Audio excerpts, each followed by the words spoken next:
안녕하십니까, 전대용TV의 전대현이라고 합니다. 제가 오늘 설명드리는 주제는 바로 화를 적절하게 내는 법입니다. 아마 오늘 영상은 좀 평소에 화를 잘 못 내시거나 감정을 표현하는 게 좀 서투르신 분들을 위한 영상이 될 수가 있겠네요. 자, 그렇다면은 일단 화를 잘 못 내는 이유부터 한번 설명을 해보죠.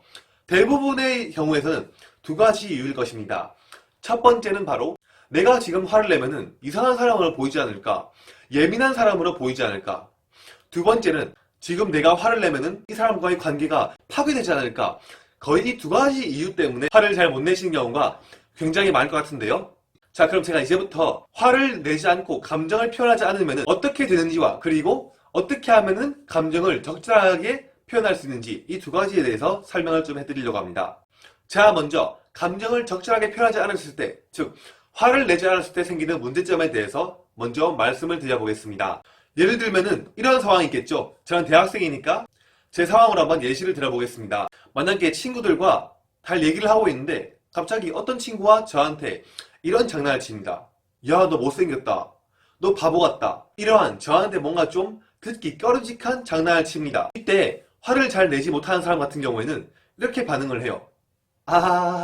알겠어 하면서 대충 웃거나 얼버무리면서 상황을 넘어갈 겁니다. 하지만 여기서 문제가 되는 상황이 뭐냐면은 그냥 장난이구나 하면서 그냥 넘어가 버리면 되는데, 이게 진짜 기분이 나빴을 때가 문제가 되는 겁니다. 이럴 때는 어쩔 수 없이 감정이라는 게 조금씩 쌓이기 마련입니다. 그리고 이 감정이 쌓이게 되면은 저도 모르게 상대방한테 은연중에 짜증을 내거나 상대방을 무시하거나 화를 내는 등 직접적으로 표현하지 않지만 좀 수동 공격적인 성향으로 행동을 하게 됩니다. 그러면 상대방도 그것을 느낍니다. 그리고 서로 조금씩 감정의 골이 깊어지기 시작해요. 그리고 언젠가 아주 사소한 상황이 딱 한번 일어나면은 이때까지 쌓아왔던 감정이 폭발함으로써 상대방과 엄청나게 큰 싸움을 일으킬 확률이 굉장히 높아집니다. 실제로 이러한 상황이 굉장히 많습니다. 이렇게 볼 수 있는 거죠. 처음에는 갈등을 무시하려고 갈등을 일으키기 싫어서 피해버린 상황인데 오히려 더 큰 갈등이 되어서 저를 덮쳐버린 겁니다. 그리고 그 순간에는 이미 해결할 수 있는 방법이 하나도 없어진 거죠. 관계를 끊고 상대방과 자신 모두 다 피해자가 되면서 상황이 끝나버리는 겁니다. 자, 그렇다면 여기서 저는 어떻게 하면 이런 악순환을 끊어내버릴 수가 있을까요? 저는 여러분들께 이런 마음가짐을 가지는 것을 추천드립니다.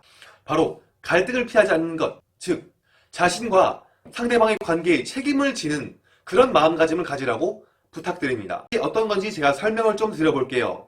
예를 들어서 상대방이 저한테 똑같이 너 바보 같다, 너 못생겼다 이렇게 장난을 칩니다. 근데 이게 그냥 장난이라면 넘어가지만 만약 기분이 나빴다 이러면 한번 생각을 해봅니다. 어차피 나는 이 사람과 계속 관계를 유지해야 되는 입장이라면은 지금 내가 감정을 쌓아두고 있는 게 맞는 것일까?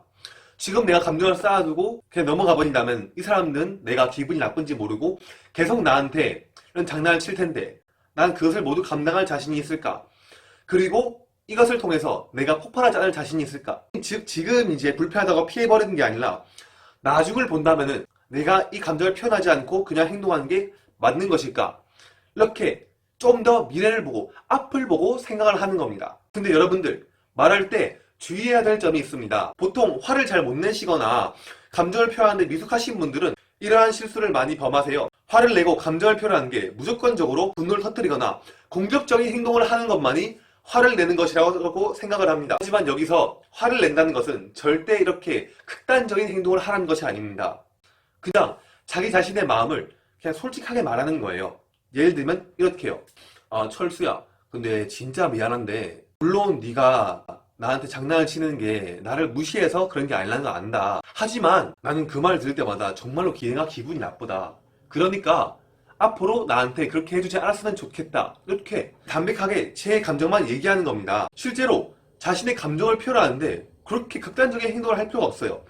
근데 만약에 극단적이게 행동을 한다면 어떠한 상황이 일어날 수가 있을까요? 화를 부항 내버리니까 상대방도 갑자기 당황을 하는 거죠. 근데 상대방도 이제 난 장난을 쳤을 뿐인데 나한테 화를 팍 표현하니까 자기도 기분이 나쁘잖아요. 결국 상대방과 저 모두에게 큰 피해가 되는 상황이 일어날 뿐입니다. 근데 저희는 상대방과 싸우려고 이렇게 감정을 표현하는 게 아니잖아요. 즉 그냥 저희가 바라는 것은 상대방이 저를 좀 존중해주면서 관계를 조화롭게 이어나가고 싶은 것, 그것뿐이잖아요. 그러기 위해서는 굳이 그렇게 극단적이게 화를 낼 필요가 없다는 거죠. 근데 이런 질문이 들어올 수가 있겠네요. 만약에 이렇게 제 감정을 담백하게 표현했는데 내 말을 들지도 않고 네가 너무 예민한 거다, 너 바보 같은 놈이다, 왜 그렇게 생각을 하냐, 이렇게 역으로 따지면은 어떻게 해야 합니까? 이런 질문이 들어올 수도 있을 것 같아요. 제 경험상 그렇게 질문을 하거나 따지고 들잖아요? 그러면은 그냥 그 사이를 피해버리고 무시를 해버리던지 아니면 싸우세요. 그 방법이 제일 확실합니다. 왜냐하면은 이렇게 제가 감정을 표현했는데 제가 이렇게 기분이 나쁘다고 부탁을 하는데도 그 사람이 저한테 제 의견을 무시하고 자신의 의견을 말하잖아요? 그럼 그 사람은 애초에 여러분과 자신을 동등한 관계를 보지 않는 겁니다. 애초에 여러분을 자신의 밑으로 본 거예요. 그렇기 때문에 그렇게 무례한 행동을 할 수가 있는 겁니다.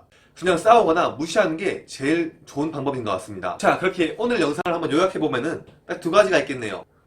첫 번째, 내가 만약 기분 나쁘다면은 갈등을 바로 피해버리는 것이 아니라 앞을 생각하면서 갈등을 해결하는 것. 두 번째, 화를 낼 때 절대로 극단적이게 표현하지 말 것. 이 두 가지가 될 수가 있겠네요. 자, 여러분들 오늘 이것으로 영상을 마칠 건데요. 오늘 제 영상이 도움이 되셨다면 바로 좋아요와 구독 한번 부탁드리겠습니다. 그러면 저는 다음 시간에 좀 더 좋은 영상으로 돌아올 테니까요. 오늘 영상은 여기서 마치겠습니다. 감사합니다.